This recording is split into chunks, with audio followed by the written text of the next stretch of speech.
Nobody wants that. Oh, I don't know there, Chris. I think some focal.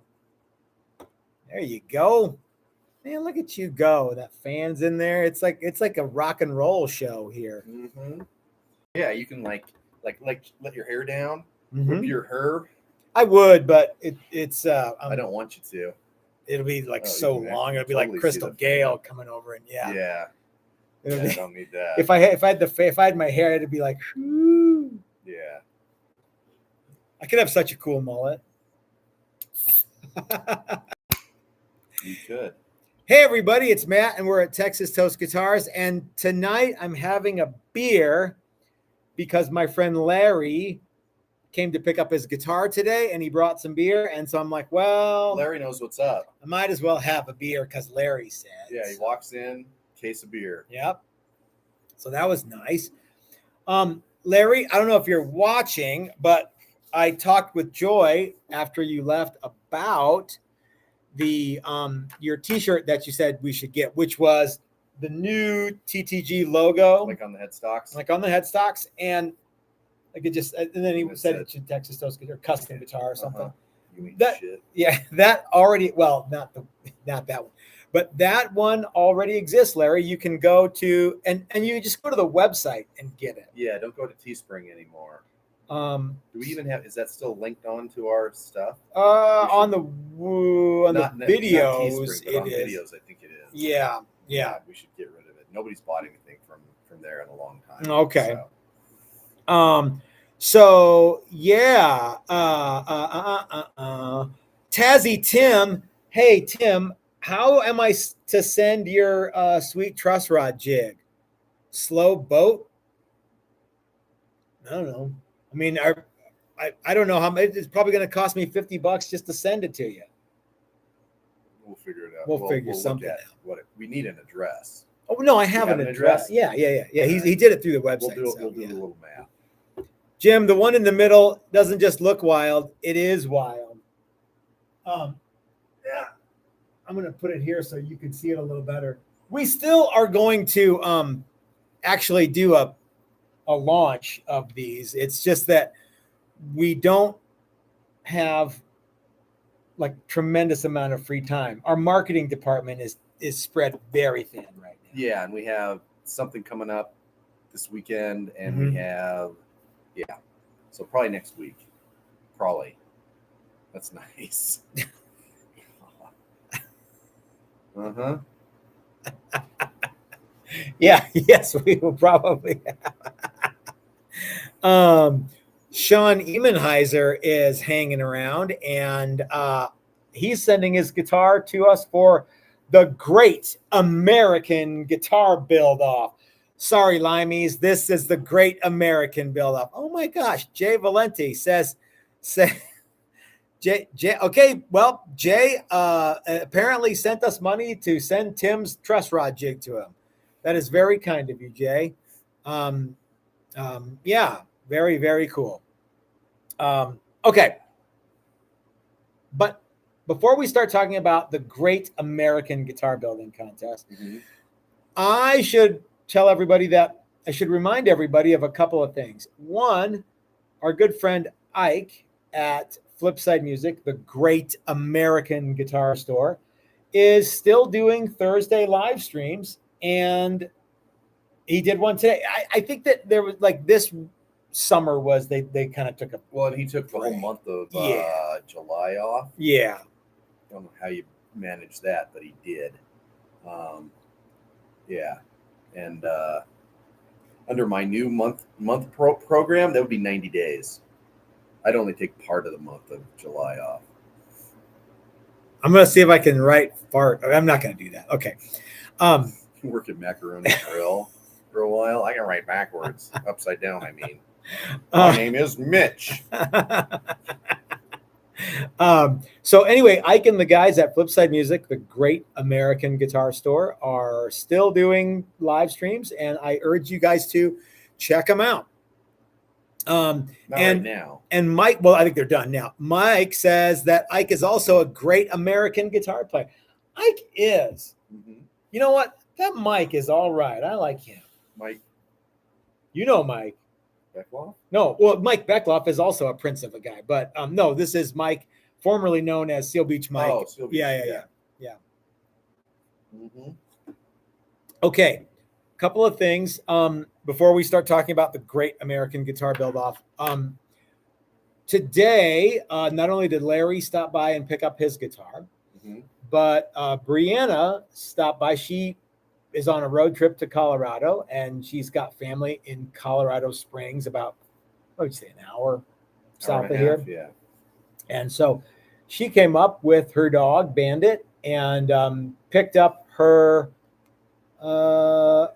semi-hollow cutaway that she and her dad built a couple of weeks ago. Who's here. Your dad? Dylan from Dylan Talks Tone. And it's all buttoned up. Yep. They had to leave, right? Yeah. She was going to leave today because she wants to get home. No, they had to leave during the workshop. Oh, yeah. They left Thursday because they had to get back for something. And so they didn't have a chance to finish it. And so we finished it up for them, and she was going to be in town, so we didn't have to ship it to them. And she picked it up, and she's going to take it home, and they're going to reveal it at some point. So, yeah, I would say to pay close attention to Dylan's page. Tazzy Tim says, wow, thanks, Jay. Love the community. Thank you, Tim. That's very kind of you. So, yeah, pay close attention to Dylan's page because I think you'll see it. And there might even be some special cool stuff that they want to talk about. Yeah, because I don't know that anybody, well, there's been a few not completed photos of it, a little bit here and there. So, yeah, but it's really neat. It's got a lot of Brianna in it. Absolutely. So, yeah, it's neat. Wow. Everything looks shinier than it is, or glossy, even except for the glossy stuff. Well, which looks there's a bunch of glossy glossy stuff, and then there's two not glossy. Yeah. So, yeah. Okay, I have been spending the last couple of weeks doing nothing but HSTs, which Hamer is special tributes. Now, did you know, Chris? Do you know the difference between the Hamer Special and the Hamer Sunburst? No, you informed me of some of that this week. I don't know that there's like anything chiseled in stone. Yeah, but I think that the Hamer Sunburst had a veneer top and binding. Okay. And the Hamer Special just didn't have binding. It was a slightly less wowie zowie guitar. Have you ever noticed, like, when you look at some of those Hamers from the 80s, they look really, really 80s-y. Like if you watch the video for, I don't know, Me and My Wine, or one of those videos with like Def Leppard, and they're like lots of like binding and black sunburst and cool. I think they're cool. What do you guys think? What do you think, Chris? I haven't paid that much attention. Okay. I've only seen one vintage American Hamer out in the wild. Okay. And I knew it was American is from across the room. I went, oh, there's a Hamer. Yeah. Oh, it's American. Oh, it's old. I mean, it was a cool guitar. You could just tell, even just by pulling it off the wall, this is a quality instrument. Yeah. You know, and I looked at it and was like, you know, this was a long time ago, and I knew you were into them. Yeah. So it's like, oh yeah, this thing's pretty neat. Would you do me a favor? You have to promise me this is an easy one to do, and it will only take 4.5 minutes. Okay. You can do it when you get home. Okay. Would you please watch the video for High and Dry? Okay. And I'm pretty sure that they all have Hamers in that video. Okay. I'm going to do the same thing, and let me know. I'm going to ask you about it tomorrow if I remember. And if not, Butch and Jay and Gary and Eric will all ask you about it too. So, okay. Mike sent us a super chat and says, "Are the HSTs going to be amber tinted clear?" Yes. Yes, they are. They are really neat. Yeah. Yeah. There's a lot of really good looking black limbo wood back there right now. So they're all going to be Yeah, they'll all be really, really good looking guitars. I've got like 3 more necks to final shape, and then it's on to sanding like from like 80, 150, 220, glue the necks in. Oh, I should drill for wires from pickups to wiring to control cavities. That would be a good idea. That's a good call. Yeah, do that. And then I've got to do roundovers and jack holes. Mm-hmm. And like I said, glue necks in, and then they go to you for pour fill and paint, and then assembly. Yeah, it's just that easy. It's just that easy.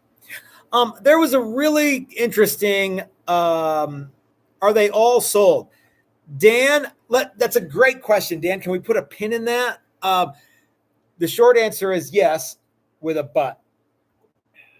The long answer is no, with an and. But let's talk about. I want to talk about that. But Buckingham Bard says, "Howdy, Buckaroos. How about a semi-artist model for Sierra Farrell?" Do you know who that is? No. I'll have to look that person up. How about it? We would love to do artist model guitars, frankly, wouldn't we? I mean, well, I don't know. How do you feel about artist model guitars? I feel good about. Yeah, I like them just fine. Who do you think? It would have to be somebody like you're never going to get like, I don't know. You're never going to get Slash to like play your guitar unless you're Gibson. You're never going to get Aaron Claflin to play. Well, you might get Aaron Claflin, but you're never going to get Eric Clapton to do it. You know what I mean? So it would have to be somebody who doesn't already have a deal with an outfit. But I love the idea of doing an artist model, and further, and to that end, I love the idea of doing an artist model for a lesser known person. You know, like, and I don't know who that would be. I'm 55 years old. I'm not exactly on the bleeding edge of what's cool in the guitar market. When I went to see Clint Black, his opening band was a band called Fuller. Cool band, neat guys, fun. And I'm like, wow, your guitars are going out of tune all the time. And I knew that just not because my ear is so good, but they were constantly tuning. Yeah. And I'm like, we should get those guys better guitars. And you know, they were on tour with Clint Black. They are not the main draw, but they were good. And like, why couldn't we have those guys have our guitars? I don't know. So Tazzy Tim sent us another super chat and says, only if it was just that easy. I don't know what he's talking about. Maybe fit the rest of the guitar. Oh, maybe getting someone just to have your paint and finish. Yeah. Yeah. So let's talk about that a little bit more. Who would you guys like to see? You help me out, guys. You know more about this stuff than I do. Who should be playing our guitars besides Samantha Fish, who probably won't because she's probably got a Gibson deal. You know, I have an acquaintance in the band Fu Manchu, and those guys would never play our guitars. One, because Bob has a deal with Reverend, and Scott is so in love with the clear Dan Armstrong that I'm not going to make it. So it's like, he plays that for a reason. Like, I don't know that he records with it, but he plays it because Greg Ginn had one, and I totally get that. Anyway, it's a whole thing. Is it all covered in duct tape? It should be, but it's not. It's not. Yeah. Good. So can you think of anybody? What do you guys think? Can you think of anyone? No, there's lots of people that should be playing our guitars. I just don't know how that stuff works. So I think we got to get some people, to have them. Yeah.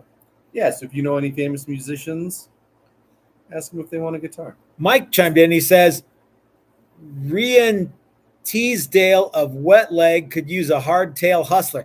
Mike, I don't know. This is a family show.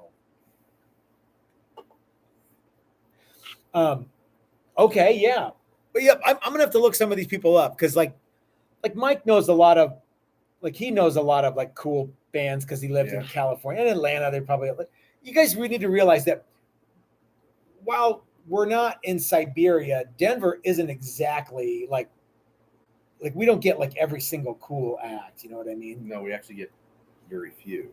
Why do you suppose that is? Because it's there are other routes that are more conducive to playing. Denver is sort of its own little island. We're like 8 hours from anywhere that would even be remotely big city. So okay.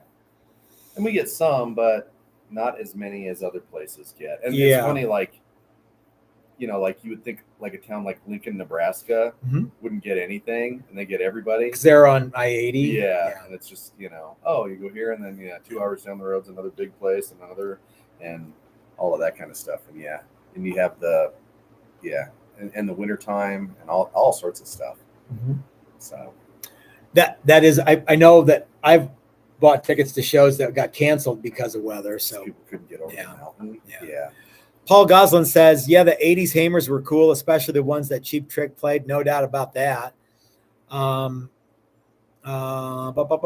Lefty is parroting something that I've been saying for decades. Billy Gibbons should have a TTG model. Wouldn't it be funny if Billy Gibbons had a TTG? It would actually be a Bolin made TTG, probably. We would have to we would have to, we'd send them drawings. Okay. Gosh, there's so much stuff happening, you guys. Lots of people giving good information. Keep it coming. Okay. The HST pre-order. The HST pre-order, we are sold out of the original 10. And however, I had enough to do like 4 or 5 more. So I kept it open.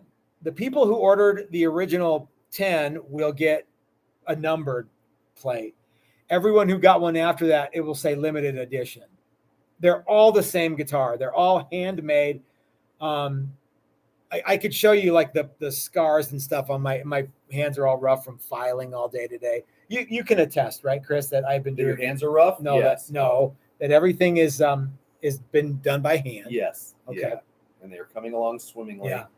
And, they're really cool. Yeah, they're getting close to being ready for other stuff. Here's the thing. When I bought all the Limba, I didn't know how much, and you can't buy wood. I mean, you can, but it's not like I only want 6 linear feet of this. You have to buy it in whatever lengths it is. And the Limba that I bought was 13 feet long.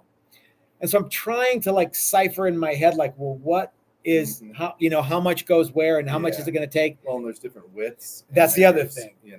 It was 2 inches thick. Yeah, it's 2 inches thick. Some were 8, some were 12. Yeah. Yeah, some were. There weren't any 6s. There was 8s and 10s, I think. And some of them were. And 12 isn't wide enough to do a one-piece body. No. So some of those you get a neck and a bunch of necks or this and that. So you buy a bunch of wood, and you really don't want to go back. So you probably overbuy. Yeah. And you bring it back, and then you start laying out stuff, and you're like, oh yeah, okay, we can, if we use this for this and this for this and and on and on, then okay, we got. And so I bought $1,000 worth of Limba. Yeah, and here's another 4. Yeah, and when we laid it all out, I had enough to do, I think, like 14. Yeah, I think there's 14 bodies and necks. Yeah, so I kept the limited edition thing going. In fact, the guy bought one today. I have to mark them up though. So if you've been on the fence waiting, I think there's a couple more that are ready to go, but tomorrow I'm marking them up. And they're not going to go up like, a ton, but I got to mark them up. Well, no, they're not going to be $1,000 more, but they should be. But so I kind of got busy doing this, and then people started ordering them, and thank God, because they're really neat guitars. And I hope that the thing is, I just can't sell all these guitars for $1,200. Right. You know what I mean? Given that I know how long it takes to make them and how much it costs to make them. So everybody who got them for $11.99, whatever it is, got a really good deal. There's a few more. I'm going to let it run tonight. If you've been on the fence and you're like, oh, I'll get one later. Yeah, we'll offer them later, but they're going to be more. So if you want to take advantage of the deal, act now. Okay. So yes, the original 10 are sold, Dan. I kept it up because I've got enough to do 4 or 5 more. And yeah, but after they're gone, tomorrow I'm marking this them number up. Keeps going up. Whatever there it is, are 14, maybe 15. No, I think there's 14, I think right? there's 14. Yeah. Okay. Yeah. All right. And then there's a couple that have. I think you showed them off, the maple top ones. I don't know that I did. I thought we talked about. No, maybe we didn't. Anyway, there's a couple of other things as well in this batch of stuff. Yeah. So I can lie and make like 2 number 3s and 2 number 4s, which I don't feel good about. Or I can do, and I think it would be really, really funny if you got number 12 of the first 10. Well, yeah, we'll let you guys figure that one out. Yeah, I think that would be a fun thing. Ooh, it was limited to 10. I got number 12. Yeah. Brian from Searching for Tone sent us a super chat. Have you watched any of his fabric top project? No, I haven't watched any of that, and I'm surprised that YouTube it'll show up now. Yeah, because HD Sauce or whatever it is showed up the other day. Yeah, I haven't watched any of his fabric top stuff. So I have a lot have of guitar videos. Okay, yeah. You know, because I have. Anyway, he writes, had binding ooze out from the acetone a little bit on the fabric top, leaving a slight residue. Any suggestions to remove? Slight wet sand. Okay, I don't know, but I think I recollect that he was going to seal everything after he put the binding on. Okay, so we put bind. Okay. I don't remember. What we do is not that. Yeah.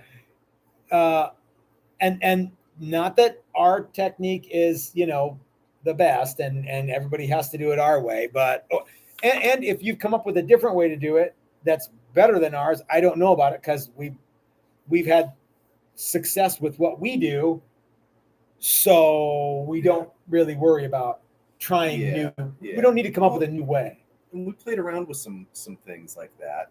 Remember, we did. I did a sunburst before binding, and then we bound it, and all the acetone bled out the sunburst. I don't. So I had to redo that. Yeah. Okay. Yeah. Yeah, it's amazing what acetone does. Yeah. Because it's lacquer thinner. So here's the way we do it. I'm gonna give you the 5-second version of how we do it. Glue the fabric down, seal the fabric, cut out all the stuff, pickups. You basically turn the fabric into this plastic. Into kind of plastic, like carbon fiber kind of. Yeah, or fiberglass, right? Or fiberglass, yeah. And then do all your binding, and then you got to do more sealer. And then more sealer on top of that, yeah. Yeah, so the first round of sealer is really just to plasticize the fabric. Stop it from fraying when you do all your machining. Yeah.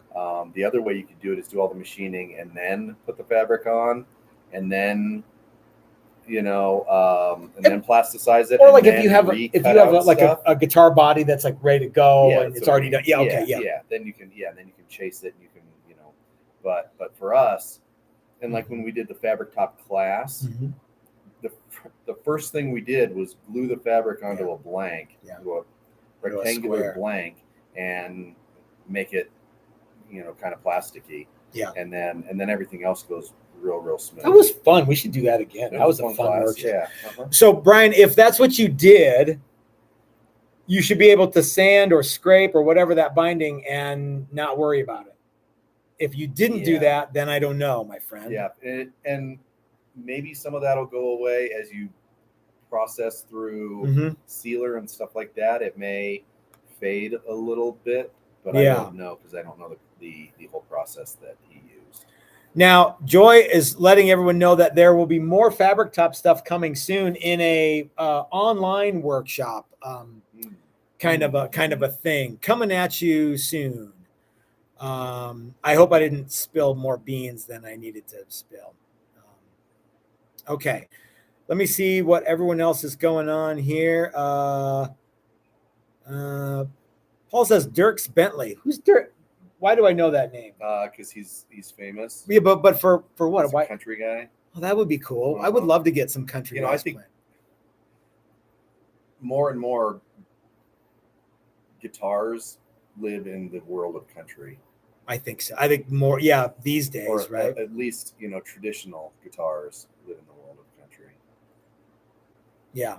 Not a lot of Schecters getting played in country. No. Chuck says that he enjoys our videos, but this is his first live one. Well, Chuck, thanks for coming over, man. That's cool. Dan says, okay, just bit the bullet and bought an HS. God bless you, Dan. You're going to love it. You know what we should do? We should just, we could probably figure out a way for Jimmy to just deliver it to Dan. We'll just drive it over to wherever Dan is. He's only in Canada, right? Yeah. Okay, no promises, but yeah, that'd be fun. We could have a bunch of them done and just send Jim out on the road for like a week and a half, just delivering guitars. Curtis, be Guitar Santa Claus. Yeah. Except that'd be great. Before Cridman. Yeah. How much whiskey do you have to give Santa Claus? Yeah. Whiskey and tacos for Santa Claus. Dan, you made a good choice. Curtis says, were the original Strats and Tellys done with a metallic wallpaper type material?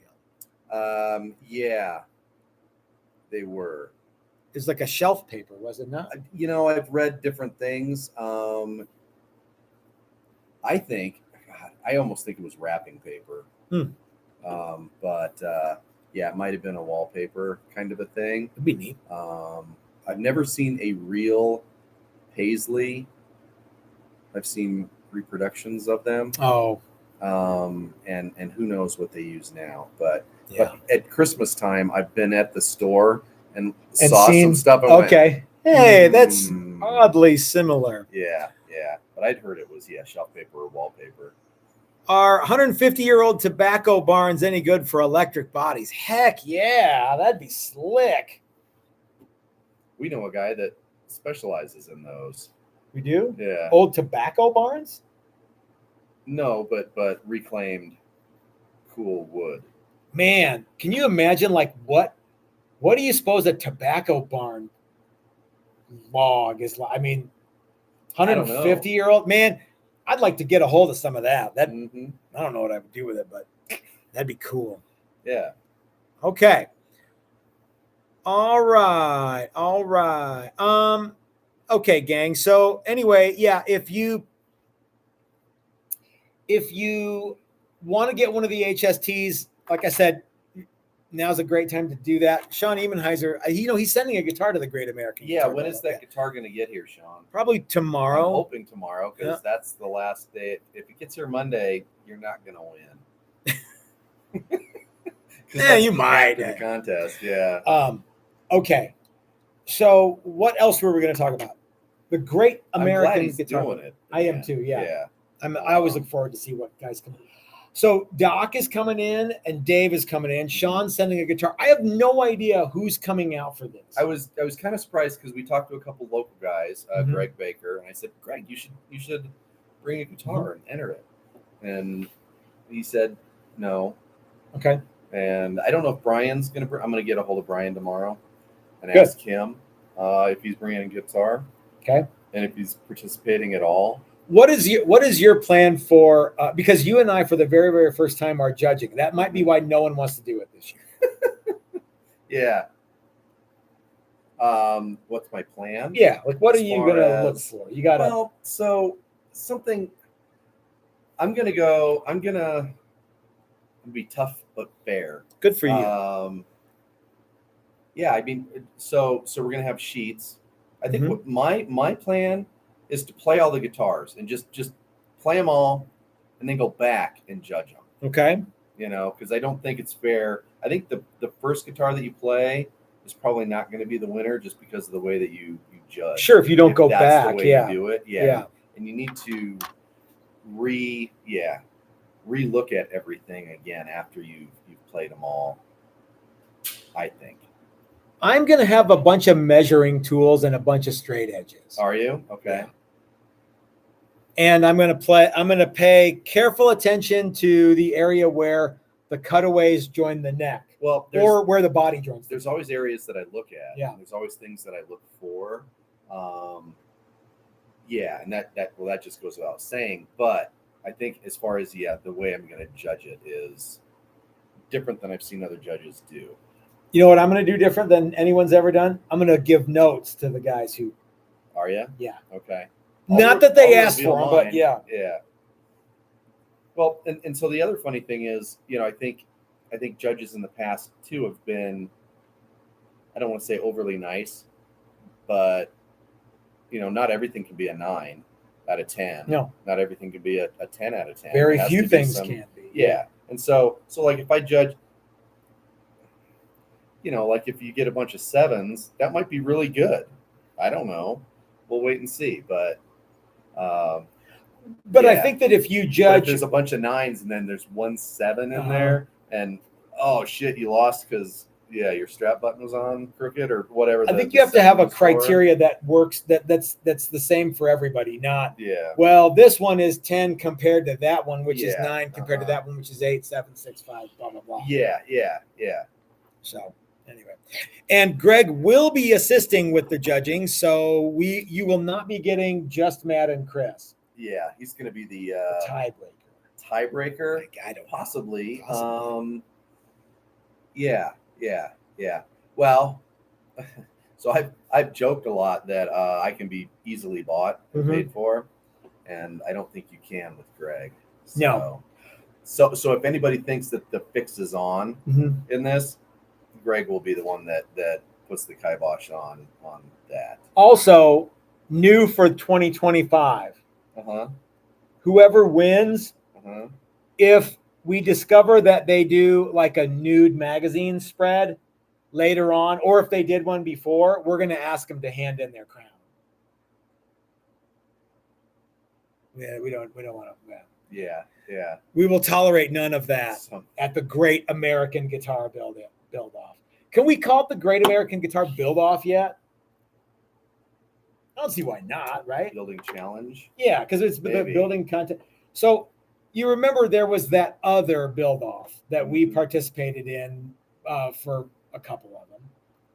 We entered and then we judged. We played and then we we retired undefeated. Judging did we actually do? Hardly any. Yeah, I think we got tired of it. We got hardly any. Yeah. And they were very disappointed with us as far as that went too. But we did everything we said. We did every single thing we said. Got tired of watching videos. Yeah, because we couldn't see the guitars, and it was difficult for us to. It's difficult to watch other people do the stuff you do every day. I think. Well, and sometimes too, like as a cyclist, it's fun. Do you ever watch people like ride bikes? No. Like that's fun when you're doing it. Yeah. Kind of like scratching your hiney. But I don't watch other people scratching their hiney. Exactly. So it's fun when you're doing it to yourself, but you don't want to watch somebody do it. Yeah. Yeah. I watch a little bit of bike stuff, but no, not a lot. But yeah, you don't like watch people ride bikes for 2 hours. Well, I don't. There they go. Go sit in the park. Well, I sure are riding by. Hey, way to go! Way to ride your bike. Yeah, no. It is oddly specific, isn't it, Jim? Brad Hutchings, I haven't heard from that guy for forever. That other one was great. Builders had to sell their guitar to give money to charity. Hell of a deal for the builders. Yeah, and I think that. Who said that? Brad. Yeah.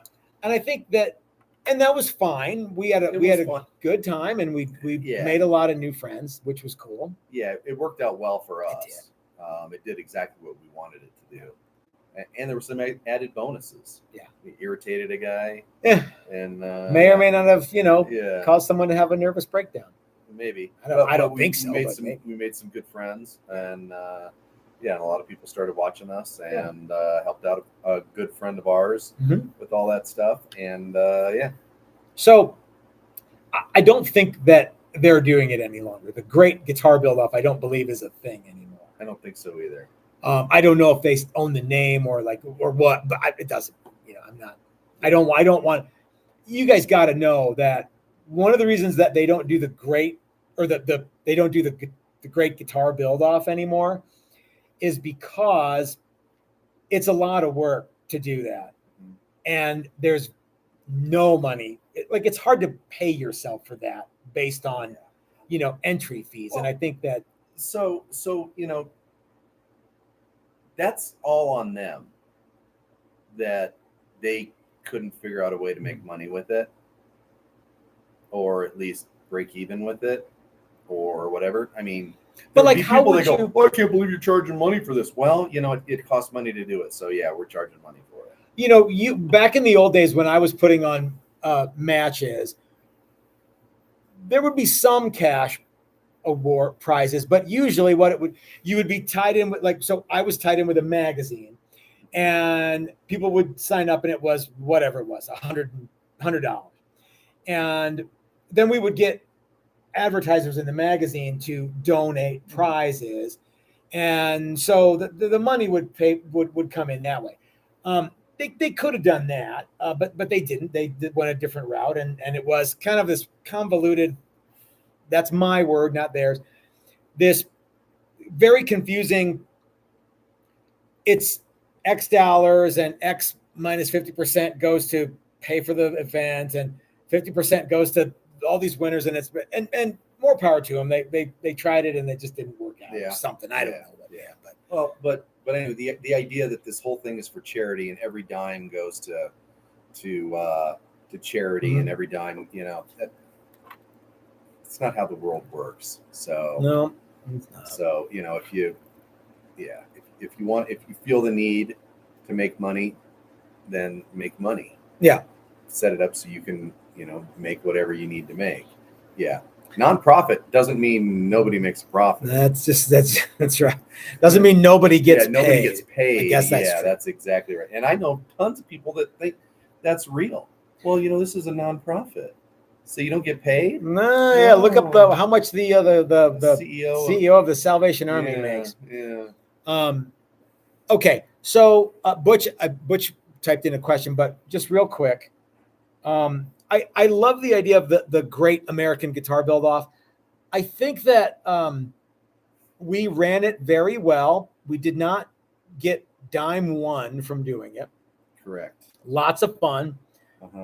And this year we didn't have a whole lot of opportunity to talk about it. We talked about it a lot. No. I think, I don't know. But we also didn't have any specific rule. Remember, the first year it was kind of First year was free for all. Free for all. Yeah. Second year was you couldn't spend more than $400. Yeah, I thought that was a good rule. I liked that one a lot. The third year, it was the guitar had to weigh 100 ounces, give or take an ounce. Yeah. And everybody complained about the $400 thing. And everybody complained. Okay, not everybody. Many people who probably weren't going to do it anyway. They weren't. Complained about how much the $400 thing was, or that it had to weigh exactly this. And they were coming up with, they were really talking themselves out of doing anything before they even tried. Yeah. So this year, I literally threw up my hands and said, build whatever you want. Hopefully some people will come and bring their A game. But I think that when you don't give people something kind of fun to shoot for, a cool challenge, whether or not, I guess fun, I don't know how much fun it was, but it was at least an interesting thing that you had to shoot for, to be eligible. Yeah. And weighing the guitar was far easier than attempting to figure out how much money was spent on this out of the other. Well, yeah, and really, and you and I weren't judges at all in either of those, but the $400 challenge. Yeah. The guys that didn't adhere to those rules, Mm-hmm. it was easy to see that they didn't. Yeah. You know, and I mean, if you spent $425, I'm not gonna chase you down and beat you up. But Yeah. I mean, there was no super hoochie hardware or anything like that. Yeah. You could look at the guitars and tell everybody pretty much adhered to those rules. Yeah. And the weight thing, I was the guy that weighed them all and wrote down the weight, and everybody nailed it. You know, there was nobody who was like, "Oh, I came from a humid climate, and now my guitar doesn't weigh the right." None of that happened. And so, and like Doc built 3, and they all weighed within the limits. Everybody 99 to 101 ounces. Everybody who competed, there was nobody who was over or under. No, and almost everybody was exactly at 100 ounces. Mm-hmm. So that was cool, but that one was a little bit harder. And then we didn't talk about it this year, and I think we had some other stuff happening. Yeah, well, and really, the guy that won last year got a hold of me earlier this year. Mm-hmm. He actually won the last 2 years, and said, "I'm not going to do it this year. I felt like I spent the entire summer in the garage." Mm-hmm. Kind of a henhouse thing to say. No, I get it. What do you have to prove coming back for the third time? Yeah. That you're not a chump. That would be one thing. I don't know. That wasn't a question. No, that was a hypothetical. Yeah, it was a rhetorical. Yeah. But I mean, I get it, and maybe the thing to do would be to do it at a different time period, because he's not wrong. He spent the summer in the garage. Maybe like first of the year. Maybe. Okay, yeah, after or spring. Okay, yeah. Good idea. Yeah, you can spend the winter in your garage making a guitar, and you feel a lot less bad about it. That's true. So, yeah. Butch says there should be a "how many beers has Chris had" curve on the judging form. Oh, there was. Only he didn't say it like that. He said there should be a "how many beers did Chris have on the judging form." Yeah. I love the way Butch talks. I really do. Gary Redburn sent us a super chat and says, "I still think you drove him over the edge, straight to the medicine cabinet." Gary, I don't think that Chris did that. I mean, I know there's a lot of talk about how Chris did that to that guy, but I don't think that Chris specifically was to blame for that guy's nervous breakdown. Maybe mine, but not Chris. Or maybe mine, but not his. I mean, Chris, you drive me nuts. We feed off each other. Yeah. But I think that that guy, and I'm not going to say his name. You guys know who it is. And I don't wish anybody any harm, like you do.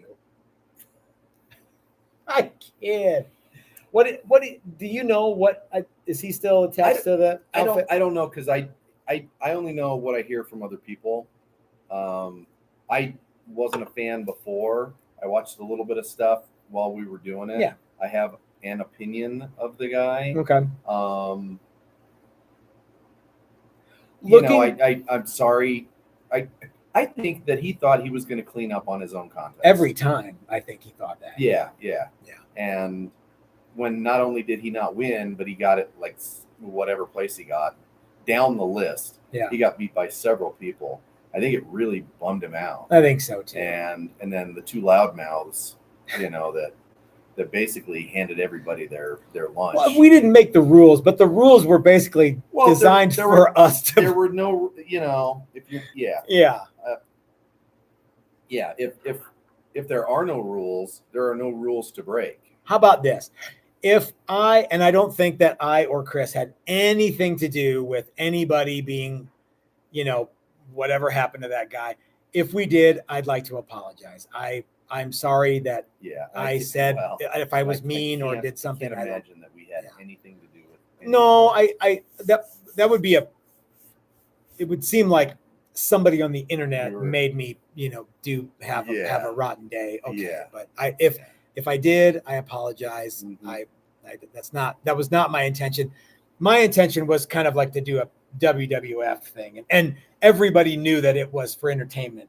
I thought we pulled that off fairly. I thought we did. Yeah, I think everybody else thought so too. So and people that played along, I think, benefited from that. Yeah. So Sean Emenheiser says even though Brad's a punk. Brad, I wonder if that. I think is he even doing videos or stuff. He's like busy being a dad and a lawyer and stuff. He's busy. Yeah, playing rugby and being a dad. Mm-hmm. Yeah. Sean Emenheiser says the 100-ounce challenge changed the way he builds guitars forever, and he loves the light guitar. That's neat. That's neat. Yeah. Mike Beckloff says it was great fun to attend the $400 and $100 contest. Yeah, they were at both of those. I owe Mike Beckloff a telephone call. I need to talk to him about some other stuff that's not related to guitars. And I think about it often. I'm like, it's too late in the day, and I need to just do that. Multi Revelator says spraying nitro outdoors in the winter. Ooh, I didn't think about that. Doing finish in the wintertime might be a bummer for winter, spring. I mean, yeah. You got to get your schedule right. Man. Yeah. Van Shank Guitar sent us a super chat and says he always takes years to compete on bill. Well, yeah. I think that guy who we're talking about, it does take a long time to do stuff. And spraying lacquer in the cold weather, not that big of a deal. Paul McNary says that he loved both the weight limit and the dollar limit. Maybe we should go back to that model. Paul says that he enjoyed the back and forth with Brad Angle and Dan with Guns and Guitar. Boy, both those guys are super nice guys. We loved, and we got to meet Dan in real life. Super nice guy. Yeah.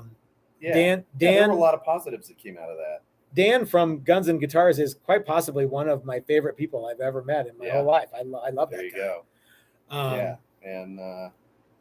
That whole thing was pretty fun. Yeah. Glad I don't have to do it every year. I think that's part of the problem is, yeah. If you spend a month or 2 months doing that stuff, it starts coming around pretty fast again every year, right? Yeah. Well, there's a way to compete in one of our great American guitar build-offs, Chris. That's easy. It only takes you 5 days. And you've got a guitar at the end of it that's ready to go. Yeah. Contest ready. And both local guys, Brian and people Greg, from literally all over the world. Bring one of the guitars that you built in the class. Yeah. Throw $100 in the you might win.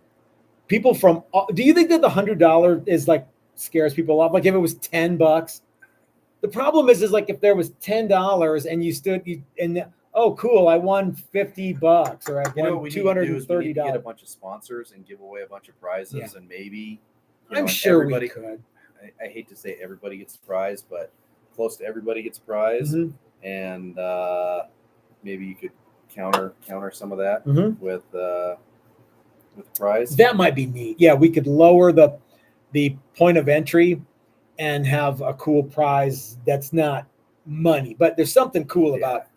Well, yeah, because really, getting a really rad set of pickups, that just means another guitar, right? Well, or maybe a guitar that you're going to put them in, but still, you feel like, oh, okay, I got something out of this, and I think that was one of the problems with that big year when we had 24 entries, we had 22 guitars, and it all just came down to one guy, and there was no second, no third, no fourth. None of that. Even the mention of second, third, fourth. I think that's something that we should do. We also don't have the juice. No. Imagine this. Now, we could do this. We could go to Stuart McDonald and say, hey, let's do this contest. We'll fly out to Ohio and help judge, and it'll be really fun. And we'll like build on and Stu Mack puts it out there. Yeah. That would be a cool. That would be a neat thing. Yeah. We need someone with a little more firepower. Than Matt. Chris at Texas Toast. Yeah, because frankly, we don't have a lot of free time either. That's the other thing. Yeah. And this year seemed even worse. So. Butch says $100 ain't no big thing. So yeah. Yeah, I don't. Mike says sponsors are a good way to go. If you want to play that game, yeah. So, I would do it. I was actually thinking about entering a guitar under a pseudonym. What would it be? Dinah Cancer? No. Sharon Needles. No. Okay. I don't know. I hadn't come up with it. That was the whole problem. I hadn't come up with a name. Do Sharon Needles. See more butts. Okay. Yeah. Yeah. And I think everybody's seen every guitar that I've made. So yeah, but. So anyway, Jim is reminding me that we were about to talk about classes. Yeah. So if you ever wanted to enter the Great American Guitar Building Contest, but you're like, I just don't have time, we can help. And in fact, we've added a bunch of new workshops for 2025. Now, I know that 2025 is almost over, but guys, please do me a favor. After this is done, later tonight or earlier tomorrow, after you watch, after you have your Cheerios or whatever in the morning, because you want to go hang out with Dylan tonight. Second hour of today's show, you turn that shit off. Yeah, whatever. Yeah. Go to the, you don't have to say www, TexasToastGuitars.com workshops. In the new in-person workshops, in the in-person workshop drop-down menu, there's a bunch of new workshops for October, November, December. And there's really exciting new thumbnails. Would you not say that there are? Super fun. I think the Makes thumbnails. You want to come to a class. We sold one to a guy today. I think it was all because of the thumbnail, baby. Yeah. Did he say? Did Mike say? Yeah, he said it was all because of the thumbnail. Oh man, I was checking that thumbnail out. So October. Now, some of it you're going to be like, how can they possibly do all these in 3 months? Yeah. And it's easy because here's what we have to do, gang. If I put up a thing that says, build a classic Fender, someone's going to go, can I build a Jazzmaster? Yes. If I put up a thing that says, can I build a classic Jazzmaster? Well, I don't want to do that. I'm not even going to call. So if I put up one that says, you can build a bass in this one or whatever it is. So what I've done is I've put like a bunch of different ones up with the same days. So so there's similar guitars. Yeah. Similar builds. Yeah. But you can, decide on what you want to build. So like the one so that's the October one.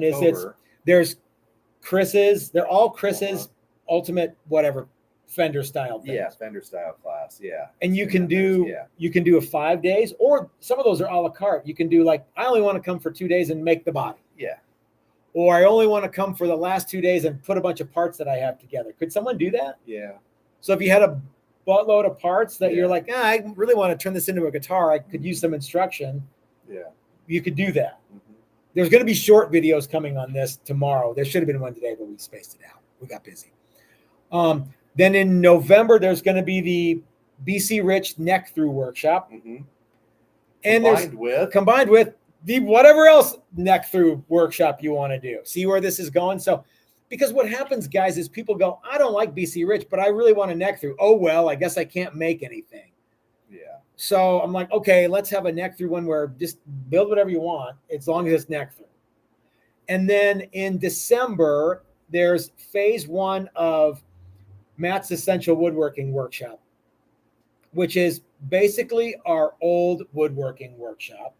5 days of wood and sanding. Yeah. Yes. And you start with a big pile of lumber, and in 5 days, it's ready to go. Now, if anybody wants to do it, I'm going to offer phase 2 immediately afterward. Or let me know what you guys think. Maybe I should wait a month. Maybe I should go immediately afterward. Phase 2 will be paint, assembly, and setup. It's a whole week-long thing because you do everything. It's unlike where, you come in, like Chris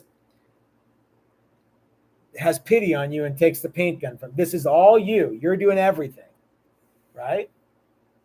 So it's just a more detailed guitar building experience than So I think that there should be something for everyone. We were getting a bunch of emails that were like, hey, I got this. One guy was like, man, I really would like to build a replica of this Ernie Ball Music Man that I used to have. Cool. What class is that? So I'm like, we came up with something that I think will work.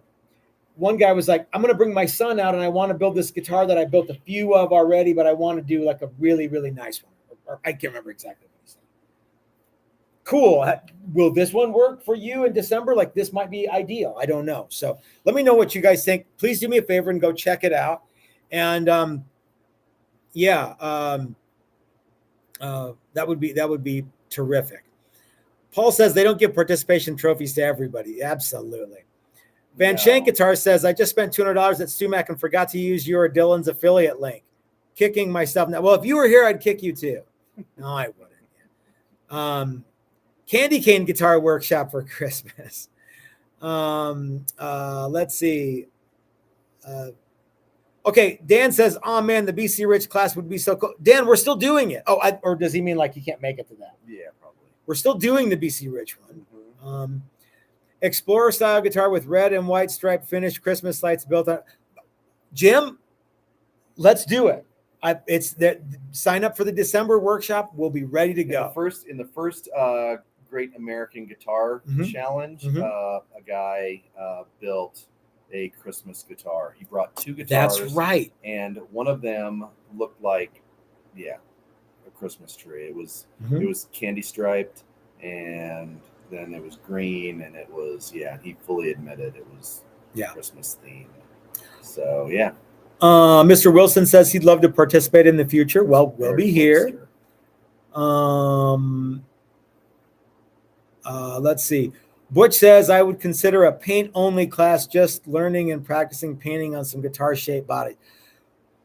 Butch, we've talked about kicked that idea around. Doc and I did something last year. The interesting thing about I forgot you guys did that. It's almost been a year too. Yeah. The interesting thing about that is if you came out and we learned to paint, but you didn't leave with anything, or potentially didn't leave with anything that was any good, we could probably do it. But as soon as you start guaranteeing success for everybody, probably not going to end up with anything any good. So you could come out, and the other problem is, the paint booth is really a 2-man thing. You can't really have 6 guys in there standing around getting instructed and huffing paint. So it's a weird thing, but I would love to figure out a way to do something like that. Remember there could be a lot of theory standing in front of the whiteboard, and then you're going to do this, and you're going to do and stuff like that. But the downside is like, start doing it. So let's say there's 6 guys, you and 1 guy are in the paint booth, and then I have to be cruise director for 5 other guys. Yeah, we can switch. Okay. Hey, I'm telling you, it ain't easy being a cruise director. No, I know. And so, Jim says he's going to come back. And there's a bunch of drying time, and that was the other thing. When Doc was here, it was like, okay, so the first thing we're going to do is we're going to look at your projects and figure out if there's anything more we need to do, pre doing it. And then we did some stuff, and then we put sealer on, and then that was it. You have to leave for 12 hours. Yeah, done. Okay, and then you come back the next day and you sand some, and then you paint some, and then you leave. And you're done. It's like, okay. Maybe we should just put it out there. Yeah. Paint class. What you need to do, bring a body and a neck. They can be glued together or not. Yeah. Yeah. And we'll paint it. Yeah. What you should do is go out and get like a cheap Squire, and we'll pull it apart and scuff the paint back and pretend that you shot the sealer on it. And put finished paint on it. The problem with that, you can imagine in any field of endeavor, it makes the most sense to get the cheap thing to practice on. The problem is that when you're done, you've got a cheap thing with a bunch of right. But what I meant was, because really there's not enough time to do sealer and and all those steps, and so yeah. Because wet sanding and buffing, everybody'd want to learn how to do that. That would be everybody says they do. Yeah. But, so that would be a full day and a half, 2-day thing. Why don't we just say, okay, what you need to bring is a custom shop Fender or Gibson or, private reserve PRS, and we're going to strip all the paint off of it and we're going to redo it. We're not even going to do that. We're just going to sand it down and shoot over the top. All right. So it looks like there's some people I need to go check out at Red Rocks. Sierra Farrell apparently just sold out Red Rocks. So Mike says the Essential Neck Workshop is tempting. That'd be my. It's a cool workshop, and it's essential. It's essential. Okay, we're out of time, guys, and I urge you to go over and hang out with our friend Dylan at Dylan Talks Tone. I believe that he will be on with his lovely wife Leslie tonight, and Lord only knows what they're going to talk about, but it's always fun. And we will not be doing a video tomorrow because we've got guys coming in for the Great American Guitar Build-Off, and yeah, it's great, it's American, and it's guitars, and they built them. There you go. What more can we say? Yeah. So we will see you Sunday or maybe Saturday for something. We don't know, but thanks for hanging out with us, you guys. We will see you next time. Have a great night, everybody. Thank you so much.